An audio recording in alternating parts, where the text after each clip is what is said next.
Hello there, everyone. This is Trisha, Trixie, Hunter-Merrill, or as most of you know me as Toastmaster Trixie. I have been asked to share some PR tools with you, and so I am going to do that today and give you a couple of examples that I have used and some ways that you can make the most out of your VPPR role and public relations role. The very first thing I want to share with you is build a PR team. I don't care if you're a public relations manager or you're a VPPR, the PR role is huge. It is vast and it is a lot to do. Excuse me. The best thing that you can do for yourself is build a PR team.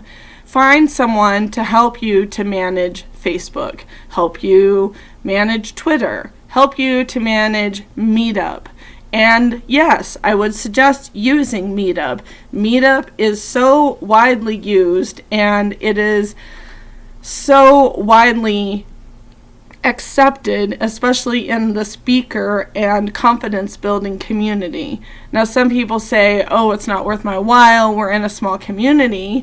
Well, then I would suggest that you join with another club or another area or division and share that meetup group. Have it, excuse me, have the meetup for your division and then have those clubs in that area and have somebody share in the cost.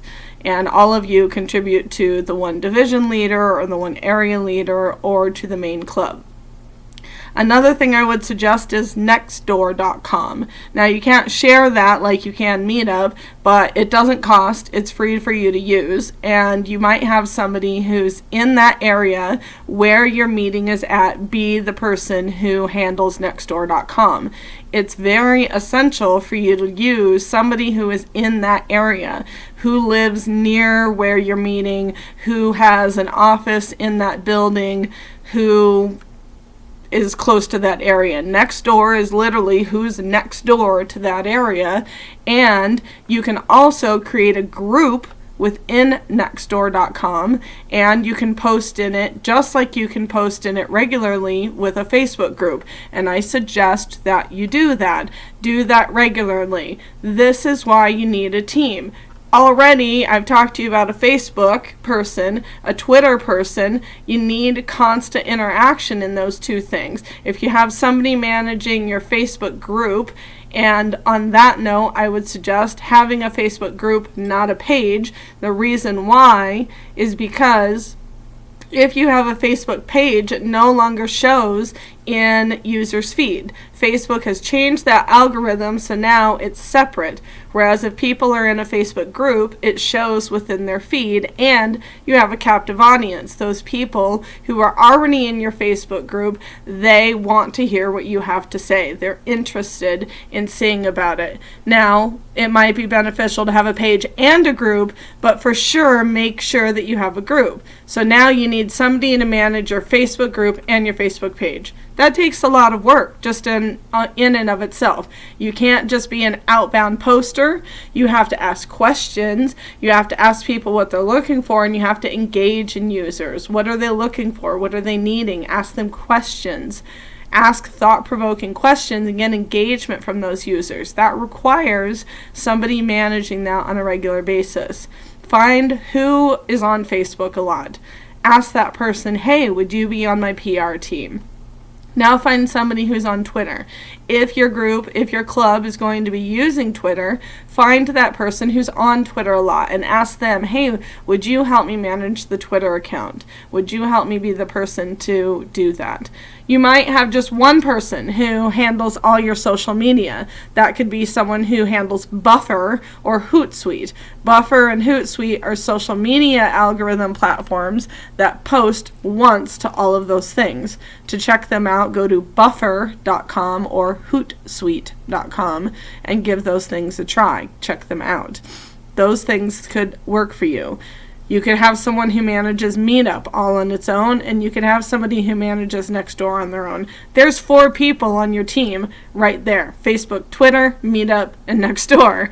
Now, I did press releases when I was VPPR, and I did press releases when I was public relations manager.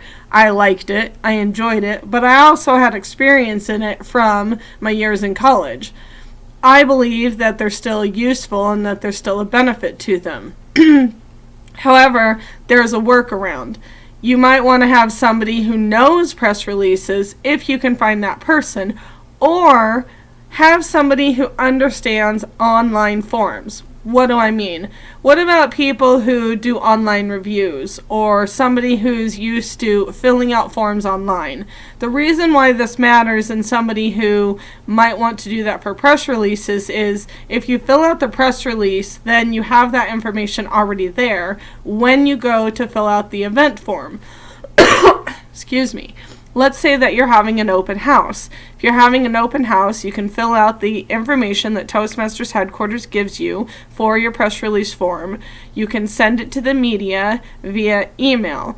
There's usually in all cities, if you look up whatever your city is, like I live in Denver, Colorado, media list. If I Google that, I'll find a company who may or may not be selling or has a Denver media list. I asked my district and I asked the club if we could purchase this, and I was able to get approval from the district as public relations manager to purchase the Denver media list. It was a couple $100, somewhere around there. Now the public relations manager has that media list.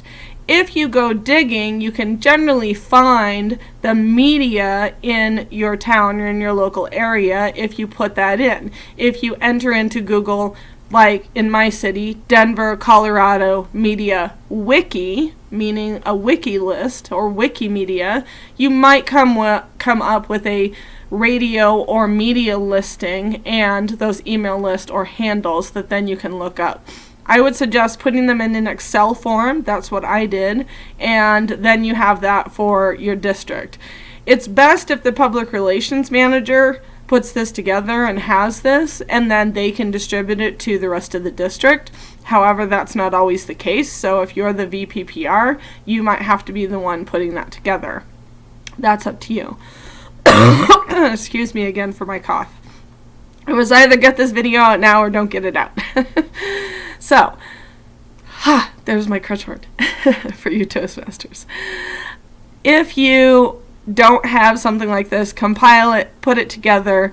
It will be useful for you and useful for other people in your district, other people for you to use in your club as you hand down the VPPR role. Set up your successor for success. Whether you're a club VPPR or public relations manager, it's truly important that you set up your successor for success. Whether that gets used, that's not up to you. Don't micromanage that. That's been a hard lesson for me to learn. What I did as public relations manager is no longer in my hands, and I have to let that next public relations manager do as he or she pleases with the information that I have left for them. All I know is what I did and what I set up for them, and I did all in my power to set up my successor for success. Put these lists together, get them ready. When you do the press releases, then you will be able to take that information, you'll be able to email it to the media. Now, if you're going to take a press release and you're going to email it to the media, never, never, never, never, never attach it into an email. Why? Why would you not attach it into an email? Who can answer? Yes, you over in Sheboygan. No, just kidding. I'm sure somebody answered because they don't know who you are, right? They're not going to open an attachment from Joe Schmo that they don't know. And because Toastmasters changes hands so often, they don't know who this person is. Even if you sent out an email and you introduced yourself, they don't know who you are. So if you're going to type up the press release and you're going to send it in an email, put it in the body of the email with the title of the press release as the subject. And then it's up to you to track that information, meaning set up your Google alerts or look on Google searches prior to your event to see if that event did get listed in their media. Why is that important? Because you need to know what media is actually working for you and what media isn't. If you keep sending it to ABC Channel 9, and ABC Channel 9 never prints your story, but ABC Channel 7 does, well then, take your time to send it to Channel 7. When I send it to local magazines here, and a local magazine always prints my information, I'm more likely to keep sending it to that local magazine instead of sending it to a local news channel that I know is not going to take the time to read it. Then, as I'm talking about these online submittals, there are a bunch of online magazines and online event forums. So you can also take that press release, and you're going to have to dissect it a bit. You're not going to be able to use that whole press release by copying the whole press release, but you'll have all the information. When you look on for online events, you'll look again in your area, Denver, Colorado events, and you'll find like we have a company here, Westward, and we have 303 Magazine, and then there's other companies like allevents.com, things like that you may be able to utilize in your city, in your town, and you may have other event online companies such as that. By having that press release already filled out, you have that information ready to go. It's going to ask you, what is the date of the event? You have that ready to go. When is the time? Again, that's in your press release. What's the subject? You have the title. It's in your press release. Tell me more about your event. That's in the body of the press release. Who do I contact? That's at the title, because you should have had that in your title. You see, all of that information is already there in your press release. So while you may not use your press release in the manner of which it used to be used, as well as we used to use it, it's still a valid tool for you to be able to use, and for you to use via sending email, and to be used for these online event submittals. I would suggest that you set goals for your PR term, whether that be in your club or as public relations manager. What do you want to do in this PR year? Do you want to gain more members? Do you want to have a stronger club? Do you want to change your club's culture? What is it that you're trying to do? Okay, you want to have more open houses. What's the purpose of the open house? Is the purpose of the open house to raise awareness to your club because people don't know that you have a club that meets Mondays at 11:30 in a bank building? If it's to raise more awareness, do more publicity events. Get out into the public. Do vendor fairs. Do job fairs. Do anything that'll get your club more awareness. If you want to have more members and you're looking for members, work with your membership team. How can you do that? What can you do to raise awareness that'll bring members in, but then make sure that the membership team is handling their aspect of it. If it's to gain more members in your club, PR can only handle so much of that. If PR is bringing people in the door and membership isn't closing the sale, meaning they're not giving guest packets and they're not getting people to sign their checks or hand over their credit card information or for you to do PayPal or do those type of things when they're in the door, then getting people in the door isn't going to matter. You need to work as a team. So make sure that you are setting your goals but also talking to the executive committee. It's important that you handle that. The other part that you will need for the PR team is the website. Many clubs have free Toast, though some have Easy Speak. That's generally the website. Not all clubs. Some clubs have WordPress and Google websites, and they have other websites. That's still the PR team. Now, maybe somebody's already been handling that, and they want to keep handling that. That's fine. That's up to them. However, it is the PR team's responsibility to handle the website, to make sure that it's accurate. So, if that person is handling it, just check in with them. Make sure everything is accurate. Make sure everything is up to date. If there's pictures that are outdated, please put new pictures up. And most especially, if anyone has a picture of an old banner on their website, naughty, money. I'm just kidding. Please get that picture of the old banner off of your website and make sure that you have new pictures with new banners on your website. We want to reflect the Toastmasters brand at all times, and we want to make sure that we're reflecting the brand accurately. The other thing that you might create is a publicity calendar. Now, you could work with your social media team on this, meaning how often do you want to post and what do you want to post. I like to take pictures of the club, though you need to make sure that you have permission of your club members and of your guest. I like to take pictures of who wins the tabletop ribbons or the evaluator ribbons or things such as this and post them on social media. Again, make sure that you have permission. There is a video and photo permission slip by Toastmasters headquarters if you want to be as safe as possible. I like to be safe, but we're in the world of word of mouth works. Just do yourself a favor. If somebody asks for their picture to be taken down, don't argue with them about it. Don't tell them that they gave you permission before. Just take it down. Does it really matter? It doesn't, because you're going to have 1,000 more pictures later that you can put up. So just honor their word, honor their ask, and take it down. If you put it up without their permission, take it down.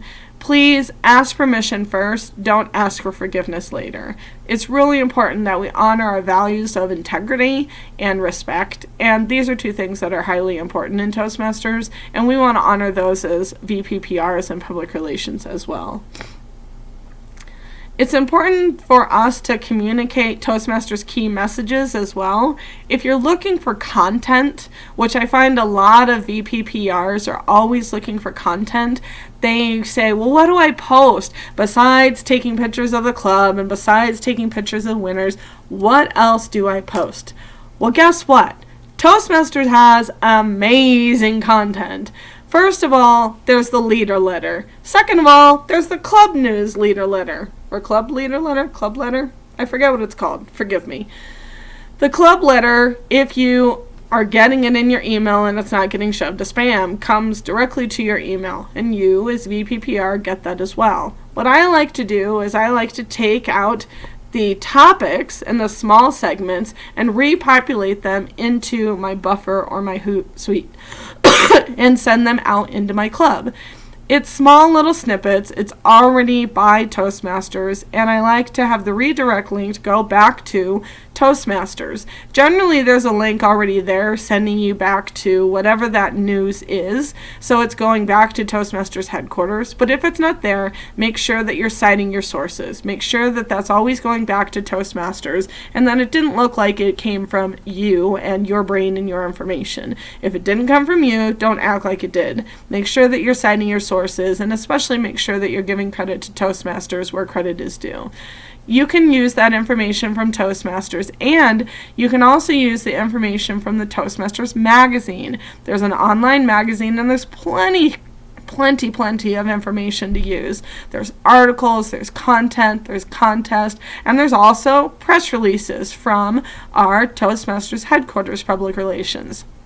There's so much information out there, as well as information from other districts. Maybe there's news that you heard that you might want to share from a neighboring district or a neighboring club, as well as maybe there's somebody in your club that did something wonderful. Did they get a raise? Did they get a promotion? Did Toastmasters help them to do that? I call those social media spotlights or Toastmasters on the move.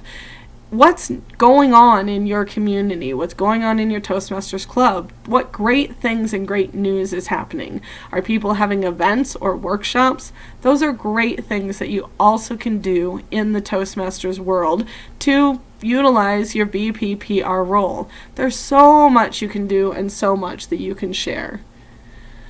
Mostly, make sure that you're collaborating with your club leaders. If you keep seeing me look this way, it's because I'm looking at my other screen and seeing what else is out there that I can share with you.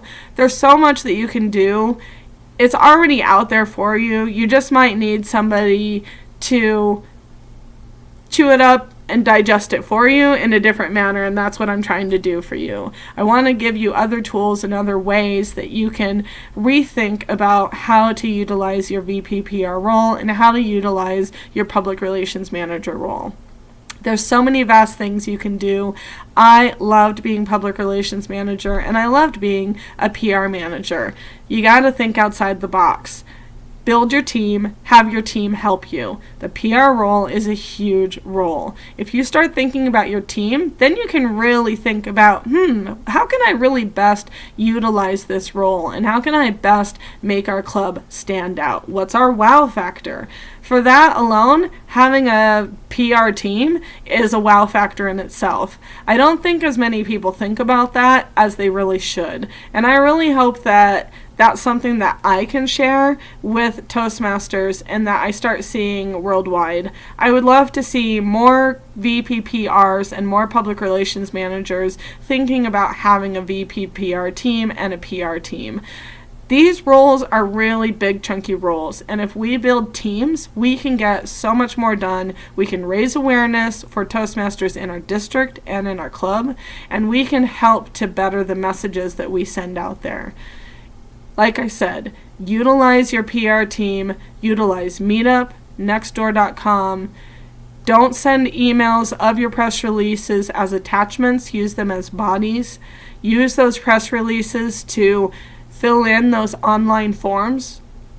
Do the best that you can to put together a publicity calendar with your social media team. Communicate your Toastmasters messages from your club letters and your lead letters. And talk to your team. Determine if you have a PR budget. If you do, then utilize that. Get flyers. Get the things that you need. There's brochures, buttons, ask me about Toastmasters buttons, ribbons, so many things that you can use. You can go to vendors fairs, jobs fairs, so many people who are looking to better their speaking skills. Think about people who are looking to better their speaking skills to get a job. Go to job fairs. Think about craft fairs. Think about people who might be looking at being better at their entrepreneur. Go to startup entrepreneur fairs and things like that. Those people need to get their messages out. What about direct marketing fairs? They need to be able to get their messages out so they can make commission.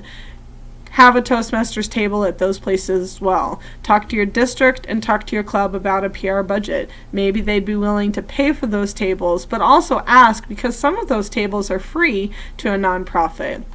And if you're a district public relations manager, ask your trio when they're ordering if they'll order extra supplies for you. They get extra sets of supplies when they're ordering, so you might as well ask them. And if you're a club, VPPR, ask your district PRM if they have any extra brochures that they'd be willing to hand out at TLIs or district officer training events. Ask them to bring them and see if they have any that they'd be willing to distribute.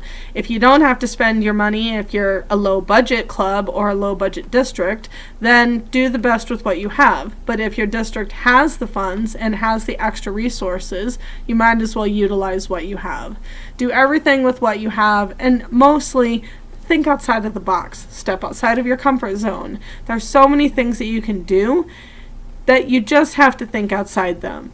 All I ask is what I'm sure Toastmasters would ask you. Stay true to the brand. Make sure that you're not overriding the logo, and make sure that you're staying true to the Toastmasters values, respect, integrity, service, and excellence, and that you're staying true to the brand logos and to the branding as you're utilizing things.